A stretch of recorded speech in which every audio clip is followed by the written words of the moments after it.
Good morning again, everyone. My name is Thomas Funk, and today you'll be hearing from myself and my colleague Hugh Lloyd. We're both business account managers with Wrap Cymru, and we'll be giving you an overview of the Circular Economy Fund, which Wrap Cymru is administering on behalf of the Welsh Government. Bettina Gilbert, our program manager, will also be on hand to help answer any of your questions. Now, I say an overview because the Circular Economy Fund has been open to applications for a few years now. And the purpose of this webinar is to provide an update of the type of applications we are looking for in the final year of available funding. We would like this session to be as interactive as possible and would like to give participants the opportunity to ask questions to myself, Hugh, and Bettina. So please ask any questions in the chat as we proceed, and we'll do our best to answer all of these at the end of the presentation. First, a little bit about us. Wrap Cymru is part of Wrap, the circular economy experts working with the UK governments, the EU, and other funders to help deliver their policies on waste prevention and resource efficiency. Wrap Cymru is a not-for-profit funded by the Welsh Government, and we work with Welsh businesses and local authorities, offering grant funding for sustainable resource solutions and guidance on sustainable procurement and diverting waste from landfill. In turn, this promotes local employment, reduces our carbon footprint, and drives innovation and market change. A circular economy is about rethinking and redesigning the way we make, consume, and dispose of products, designing out waste and pollution, and keeping products and materials in use for as long as possible.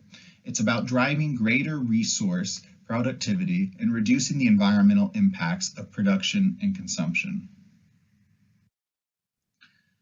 Now, the £6.5 million Circular Economy Fund was created to accelerate Wales's shift to a circular economy by providing investment in capital equipment for Welsh businesses that are committed to operating more sustainably. So for those of you who are more familiar with the fund, here's a quick summary of what we have changed. We've launched 3 new funding rounds on our website, 1 large scale and 2 small scale. For these rounds, we have new funding thresholds, which are based on total project costs rather than grant amounts. We also have new advice on eligible materials and a more interactive large-scale application process, and I'll take you through those changes now. Wrap Cymru administers the Circular Economy Fund via 2 different programs. We have a small-scale grant program which accepts applications for maximum grants of £201,000, and that's at an intervention rate of up to 60%. So the total value of your capital project should be between £75,000 and £335,000, and you can apply for a grant between £45,000 and £201,000. Grants are awarded under the UK's international obligations on subsidy control, which have superseded the previous EU de minimis regulations. Also, there's our large-scale grants, which are available for applications for grants of up to £770,000 with an intervention rate of up to 70%. The total value of your capital project should be over £335,000. Grants are also awarded under the UK's international obligations on subsidy control, and the scheme is designed to meet the requirements of new government regulations for awards of greater than £325,000 special drawing rights, which replaces general block exemption regulations. We have also now instituted a new iterative process for the large scale, where successful Stage 1 applicants invited on to Stage 2 will be able to attend a workshop to help with the application process, as well as attend a session with Wrap Cymru, at which they will give a short presentation on their project and answer questions to ensure that they are ready to start the full application. This will make the process more interactive and give applicants the opportunity to further develop their application before final submission. I also want to emphasize the intervention rates, as these are maximum rates and are not guaranteed. You must demonstrate that you need the amount of funding requested, and that the amount requested is the minimum necessary to allow the project to go ahead. You can ask for a lower rate if you don't need or you don't qualify for the full 60 or 70%. Both programs fund capital plant, equipment, and infrastructure in Wales to drive demand for recycled materials and extend the lifetime of product and materials. My colleague, Hugh Lloyd, will now run you through the essential eligibility criteria which an applicant must meet, along with some actual examples of recent recipients of the fund. Thank you. Thank you, Thomas. And as mentioned, my name is Hugh Lloyd, and I'm a Business Account Manager at RUP, and I'll go through the criteria with some examples of successful applications just to highlight the purpose of the grant. Now, feedback we've received from previous applicants indicated that we needed to refine our eligibility criteria. So now we will only be accepting applications for projects seeking to increase the use of recycled paper, card, plastics, or textiles in products.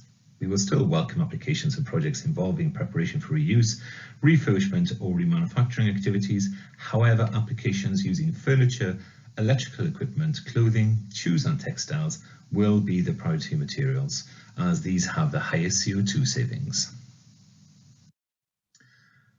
So is your business eligible? These are the 5 questions I would ask to make sure that you are suitable for the grant. First one is, are you based in Wales, or is the benefit going to be realised in Wales? Second one, you must be a manufacturer, remanufacturer, or engaged in the preparation or refurbishment of products for reuse. That is, you are not reprocessing raw materials and you are making available to the market finished goods. The third one would be, your proposal must increase the use of recycled plastic, card, paper or textiles in existing or new products, or aim to extend the lifetime of products and materials through preparation for reuse, refurbishment or remanufacturing activities. Large-scale projects must be beyond state-of-the-art, that is, over and above normal practice in your industry.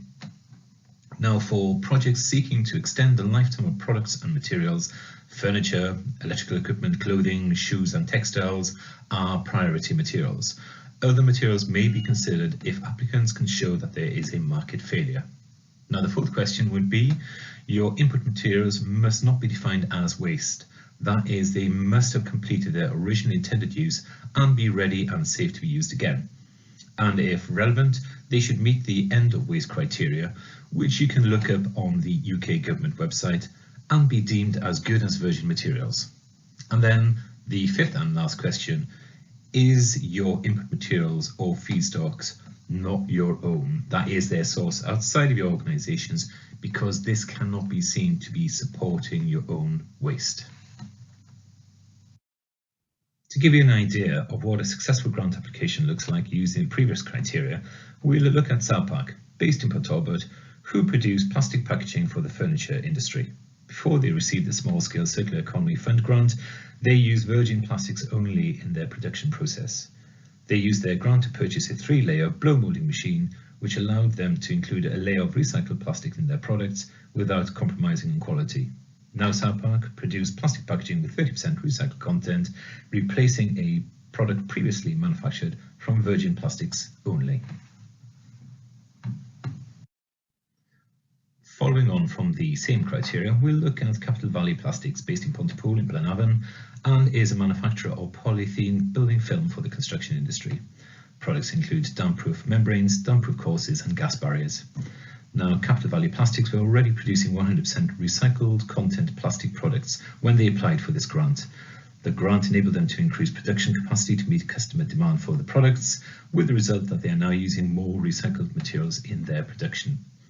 They were awarded a small-scale grant, enabling them to purchase an additional blow film line which operates using recycled content only. Their feedstock include low-density polyethylene pellet produced from jas-coloured films, which is a difficult to incorporate product, so they've created a market for a difficult-to-use recycled material as part of this particular project. Now, there are more details of successful applicants when you look at our webpage, which is on www.ropcymru.org.uk. For more information about the Circular Economy Fund, grant application criteria, and to apply for either a large-scale or small-scale grant of up to £770,000, please visit ropcymru.org.uk/grants or email ropcymru at cefwales@rap.org.uk. Our final funding rounds are scheduled to close on the 5th of August for large-scale applications and the 10th of August and 7th of September for small-scale applications. Now, after the webinar, if you have any questions, please get in touch with either Thomas, Costa or myself. Our email addresses are on the final slide. Meanwhile, we can take some questions from the chat now. So if you do have anything you'd like to ask, please put your questions into the chat box and we can respond.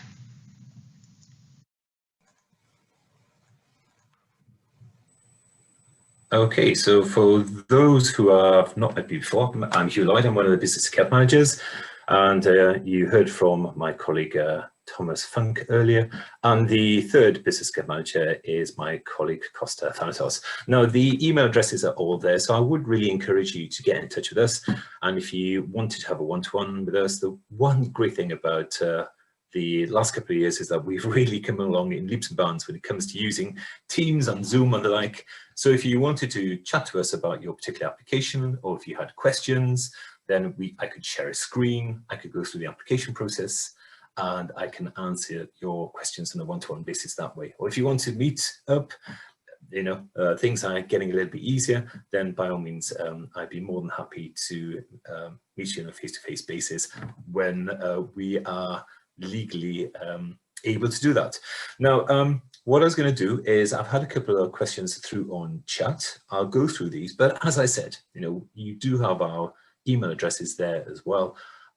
If you wanted to drop us an email after reading through the guidance notes, which I encourage you to do, maybe looking at the criteria again and really understanding a bit more about what your business is about, then I'd be more than happy to have a chat to you about your project. Or if you wanted to run a few ideas past me, we can do that then.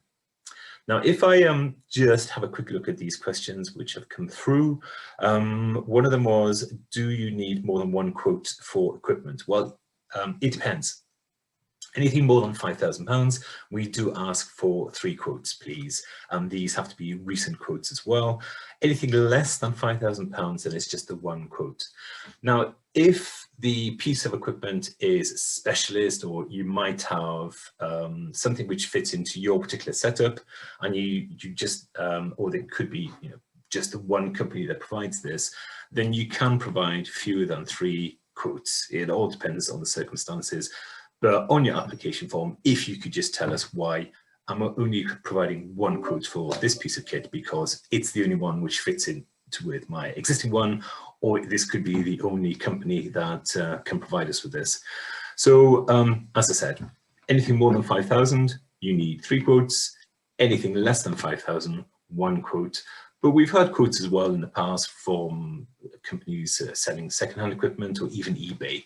But we just need to see that you've done your due diligence and a bit of homework, and you are looking around to see what equipment is out there. And it has to be also paid for from your bank account, so we have that full traceability. Now I can see that there is another question.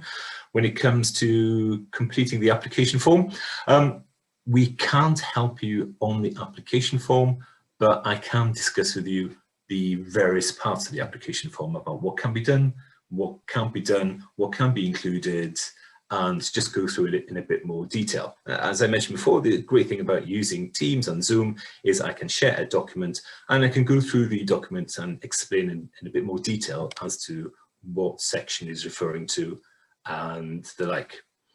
Now, the question, sorry, yes, so coming through to the application, what I would do is I'd encourage you to speak to Business Wales, actually, because Business Wales will help you in developing a business plan, and really the application form is a refined business plan, if you like, a specific business plan. So it talks about markets, talks about pricing, talks about your cost, talks about assets, talks about how you promote your products, talks about the competition and things like that. So it does actually fall under what Business Wales can help you with in terms of the business support available through them. Now, the grants are not paid in advance. That's another question. What we do is we ask you to pay for it in advance, and then we would reimburse you. Now, if you go through the application form, you will see that it does ask whether you do have this line of credit available in advance and how are you going to pay for this, because if it's going to cost £100,000 and you're applying for 60% of that, sorry, the grant is going to be 60% of that, then you will have to pay for it completely yourself. Then you submit the application for payment, and then we would reimburse you for that. So you do need to make sure that you have this ability to pay for the items already in your application process. So you do also have to make sure that you have an offer letter from ourselves before you buy anything. There's no point applying for the grant if you already bought it, because that means you don't really need a grant. So please be careful about your timing with this as well. You've got to be buying this after you've had the green light from ourselves. And then there's another question which is through, and it's to do with the further rounding funds. Well, at the moment we have 2 for the small scale and 1 for the large scale. I would suggest you just keep an eye on the website. Now, the program, the Circular Economy Fund, is due to complete by the end of March 2022. So I don't know, it all depends on what the take-up is with these next couple of rounds. So I'm not really sure. If you have an idea, then I would say, to have a chat with myself, Costa or Thomas, go through the application, get it in, and then just make sure that you're on the radar in that case then. So as I said, this is very much about you getting to know my face, Thomas's face, and Costa if he was here. But it's really just an introduction to say that we are here to help you in the application process and provide you with the information. We can't do the application specifically, but if you do have any questions, or if you want to use this as a sounding board, then by all means, just give us a shout, please. So if there are no more questions, then what I'd like to do then is just hand you over to Sarah Story, who is here on behalf of Welsh Government and going to discuss the plastic packaging tax. Thank you.